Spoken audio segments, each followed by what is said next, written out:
It seems like Russia lost one more general. Another Russian general reportedly killed in devastating Ukrainian strike on Belbek air base, which happened in Crimea just recently. Hello my friends and welcome, my name is Dennis and this is the latest update from Ukraine. The name of the general is, or it's better to say was, Alexander Tetarenko. He was Lieutenant General of the Russian Air Force and the commander of 14th Air Defense Forces Army. But as you can see, the air defense didn't work properly for Russians. Nevertheless, for now, we do not have the official confirmation from the Russian side that they've lost the general. They do not say it openly and usually make closed small funeral ceremony. That's it. That is why for now we have allegedly that he lost the life on 31st of January 2024, the day of the Ukrainian attack on the Russian military base. The information about his kaput is coming from the Russian sources, not Russian official media sources,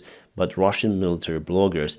They say that definitely he lost his life because of the Ukrainian rocket attack on the airfield facility, the main building of the airfield where the officers were located. Altogether, 10 of the Russian officers lost their lives out there. So here we have the satellite image of the Belbek airfield, which was attacked. This airfield is located very close to Sevastopol, and I guess that those are the main buildings where the officers were located. So according to the information which is coming from the Russian side, those buildings seems to be under the Ukrainian fire.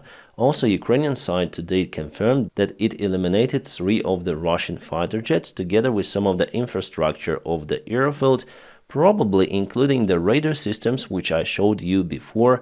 Those are located in this place somewhere. Yes, one over here, as you can see, those kind of the radars, and we have the shadow from one more antenna. 2 antennas actually, one is here and one is over here. Could be very powerful tools for the Russian military. But again, since the information is coming from the Russian side, I cannot state 100% that something went wrong with the general. Hopefully the Russian military bloggers are right about the case. I already lost the count for the Russian general losses, but for sure there were more than 20, including this one. And maybe in a couple of days we'll know for sure after the funeral ceremony in Russia. And now let's go to the front lines update. There are lots of the stuff happening on the front lines. Unfortunately, Russia is taking ground more compared to Ukraine.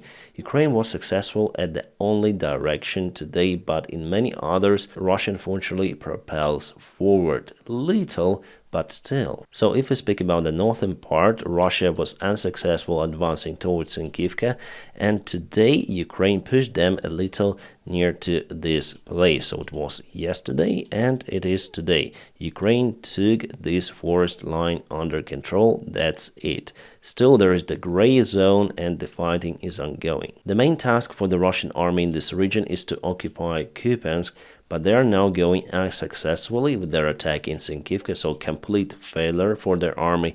They tried to assault with vehicles, with tanks, only with infantry, but everything went wrong for them in this place. The only place where they were successful is near to Davydov, but here Ukraine again performed a counterattack and Russians were forced to leave the village on the second day. And as I just showed you, Ukraine created the pressure on the Russian forces in this place. So for now, I don't see that Russia is capable to advance towards Kupiansk successfully. They're failing with this mission for sure. Now let's go to the opposite direction, to the south, where Russia tries to advance to Novodarivka and Rivnopil. They moved many of their reinforcements and now advancing from Priyutne. So let's go and check the timeline. It was yesterday, it is today. So they advanced forward, but still it is the gray area, not red for now. Hopefully Ukraine will be able to counteract to the Russian advancement in this place.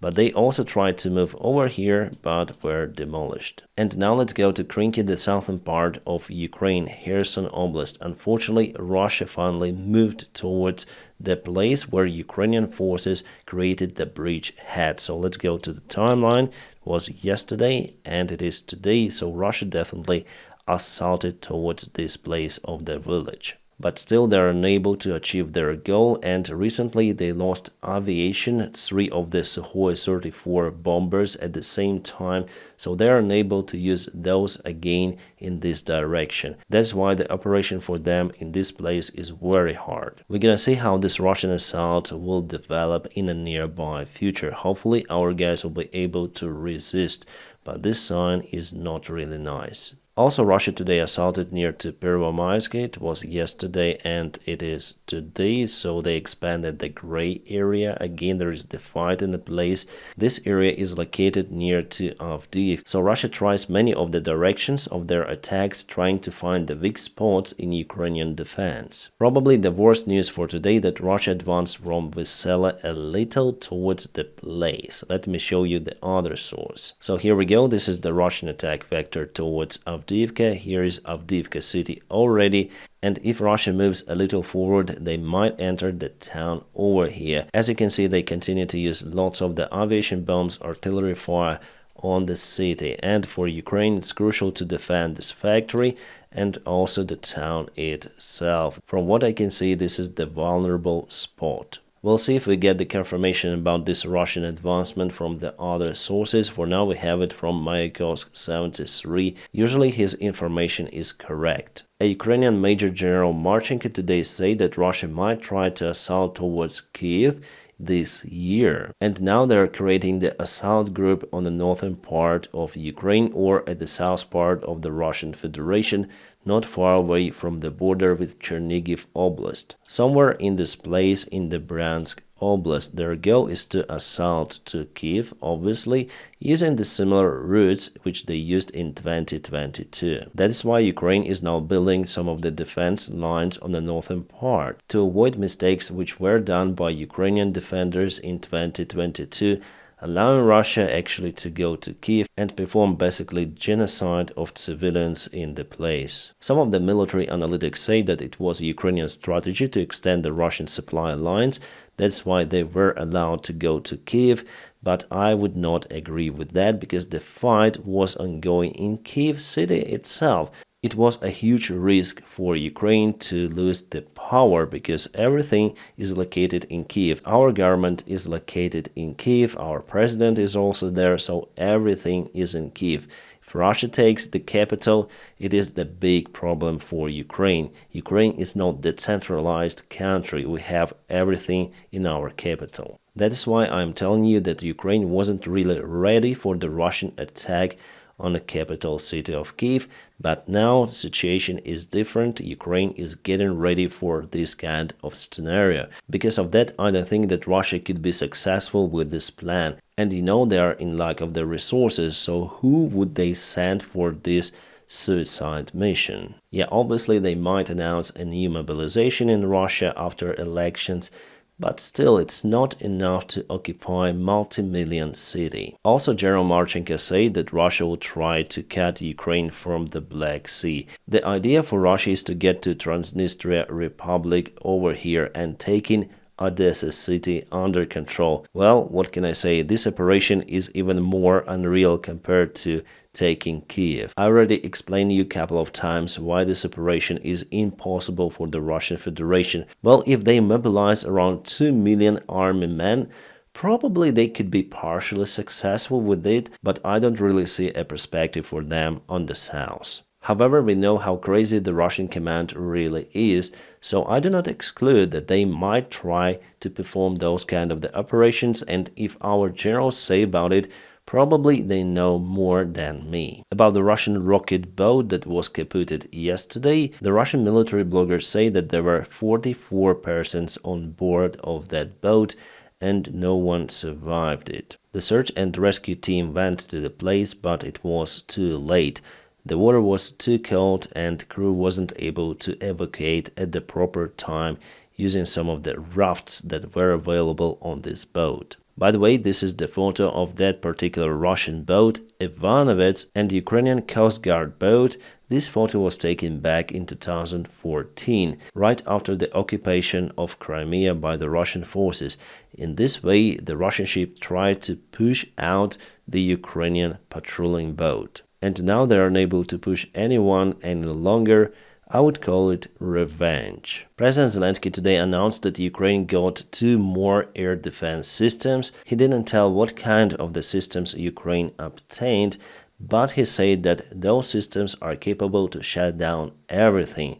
So maybe Patriot systems, but no one announced the supplyment of those. By the way, there is the training of the Patriot system operators ongoing nowadays in Spain, Valencia. It means that potentially Ukraine will obtain more of those systems or has just obtained. The last August there was a huge kaboom in Moscow's facility, so journalists investigators discovered that it was the Lancet drone production facility. With this attack, Ukraine disrupted the production of the most successful Russian drones. Russians had to reduce the number of the units they make on that factory. And just this winter they were able to restore partially the production of those drones. That is why not many videos of the Lancet drones were published by the Russian side for the few months, but now they publish more. For the last few months, Ukraine expanded the area of attacks, even reaching St. Petersburg and the areas far behind Moscow. It means that Ukraine has the long-range drones very capable to target the Russian facilities, including the critical port infrastructure of the Russian Federation. As for the videos coming from the front lines, Ukraine again uses FPV drones a lot nowadays, targeting Russian tanks and many more Russian vehicles, also infantry. As for the infantry, I'm unable to show you those videos over here. That is why I highly recommend you to subscribe for my Telegram channel. There I post almost everything. Well, I try to avoid some of the gore content and really dramatic images you will not see there as well, but general stuff about the combat videos, what is happening on the front lines, you may find on my Telegram channel. And to be updated on Ukrainian topic, I highly recommend you to subscribe for me over there. You might find it in the video description just below, or I'll put the QR code on the screen. Remember how we were laughing about those kind of the Photoshop photos? Then Ukraine got the HIMARS systems and the Kerch Bridge was attacked. Well, it happened for real. Not with the Kerch Bridge, but with the Snake Island, and not with HIMARS, but with the Soviet-made Uragan rocket artillery system. I'm very surprised, but definitely Ukraine used that tactics, attacking the Russian forces based in the Snake Island by that time. Uragan is a very powerful system, the most powerful Soviet-made and really effective. Ukraine started to produce a special protection for the turrets of M113 armored vehicles. We call them nests, and they are produced at the western part of Ukraine. It increases the protection of the machine gunner against the bullets of the enemy, but obviously for a 30mm cannon this protection is nothing. Alright, we have one more Russian assault convoy somewhere in Donetsk Oblast. For now, I don't know the exact place, but everything of that, as usual, is being demolished by Ukrainian FPV drones and other stuff which Ukraine uses to defend its territory. So why Russia is constantly going on their suicide attacks? Well, I already asked that question to my audience. You, my followers, you do have brain, you do have logic. Maybe that is why we are unable to understand the Russian command and the Russian soldiers who are going to die, just die, because there is no logic. Yes, they might propel a little, but after all their forces are just being demolished. Sometimes I just think that it's the planned disposal of the Russian army in Ukraine. This is the best Russian tank T-90. It has some of the troubles with the Caterpillar or track, you may call it, and Russia decided to evacuate it from the field. Well, it was a trap for them. Why? Because again Ukraine used the FPV drones to target this tank. And probably later on the evacuation vehicle was also targeted. More information appears in media about General Zaluzhny. Ukraine informs United States about decision to fire top general, the Washington Post article says. Again, they refer to unnamed sources in the United States politics. The Washington Post is so sure about this information that they say that the reaction of the White House existed. White House didn't say anything about the case. They only say that Zelensky is up to decide who will be the general commander of Ukrainian army. That's it. Also, there was the information that there's going to be a meeting between Zaluzhny, Zelensky, and all of the chiefs of the Ukrainian army, in which Zelensky will dismiss Zaluzhny from his position, let's say. Actually, the meeting was held today, and Zaluzhny still keeps his position. Hope it will continue like that afterwards. Anyways, we'll see it in the nearby future whether those journalists were saying truth or false. It seems like Russia is out of the spare parts for their K-52 helicopters. On this photo, for example, you may see the part of the canopy from the different helicopter painted in dark green color, but this helicopter originally was painted in dark gray. The same goes with the aft part, the vertical stabilizer that was taken from the other helicopter. Russia is in lack of the spare parts. Great news from Germany for Ukraine. Germany will allocate 7.6 billion euros for Ukrainian support. There was the voting today in Bundestag, so 388 members of parliament voted for it and 279 against. Quite a lot against, but still were overwhelmed by majority. Vielen Dank, unsere deutschen Freunde. Sie stehen auf der richtigen Seite der Geschichte. Interesting stuff from Switzerland. The local drone producer Destinus Company agreed to supply some of the drones to Ukraine. Actually, they admitted that they are working with Ukraine for quite a long time, and they even want to create a drone factory on Ukrainian territory. If you wonder about the Swiss neutrality status, well, it is a private company. It is free to do whatever it wants. The government stuff is the government stuff. It's separated. But here we have a good cooperation possible. And you know, I really like the design of those drones. Streamlined forms, and looks like the jet engine is installed out there. It tells me that the speed of this thing is very high. Alright, it looks like the situation on the Middle East is getting hotter. United States sent some of the bombers to the Middle East right after the military drills in Europe. So after all, those bombers were directing to the Middle East to perform the combat missions, and just right now we start to receive the information that United States military started strikes on the objects in Syria. Probably the aerostrike will be expanded to other Iranian proxies, for example Houthis in Yemen. By the way, Houthis warned the world that they will cut the cable in case United States and United Kingdom will continue their attacks on Houthi rebels in Yemen, but I don't think that United States will stop. The cables are important for internet and other communication for Europe and Africa, but I think that United States together with allies is capable to protect it. My friends, don't forget to press your huge like to this video. By doing so, you help me a lot. Also, if you want to support my job, you may check out some of the links in the video description just below. Special thanks for my Patreon supporters and the sponsors of my YouTube channel. Guys, thank you so much for your awesome support. My friends, I wish you all a peaceful sky wherever you are, and have a great time.